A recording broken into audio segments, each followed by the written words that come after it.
साईज्योती मूळव्याध हॉस्पिटल, मूळव्याध, भगंदर, फिशरवर आयुर्वेदिक औषधोपचार, क्षारसूत्र इंजेक्शन व व्हेसल सीलर जर्मनी लेझर मशीनद्वारे उपचार, डे केअर सेंटर, ॲडमिट राहण्याची गरज नाही, मेडिक्लेमची व्यवस्था, स्त्री रुग्णांसाठी स्त्रीरोग तज्ज्ञ, ठिकाण धारणगाव रोड, कोपरगाव, संपर्क डॉक्टर तुषार गलांडे, डॉक्टर काजल गलांडे। नाशिक विभाग शिक्षक मतदारसंघ निवडणुकीची मतमोजणी आज पार पडली असून यामध्ये शिंदे गट महायुतीचे उमेदवार किशोर दराडे विजयी झाले। किशोर दराडे व अपक्ष उमेदवार विवेक कोल्हे यांच्यामध्ये काट्याची टक्कर दिसून आली।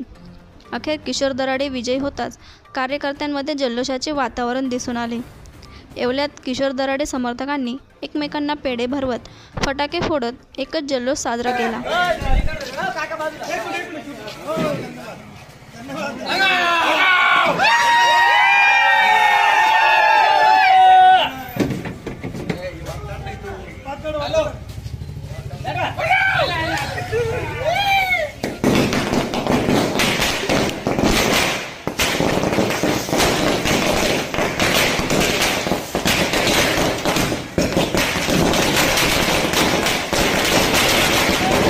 सर्व प्रकारचे अर्जंट फोटो काढून मिळण्याचे एकमेव ठिकाण बटाव फोटो स्टुडिओ, ठिकाण अमरधाम रोड, हॉटेल विक्रांती समोर, येवला।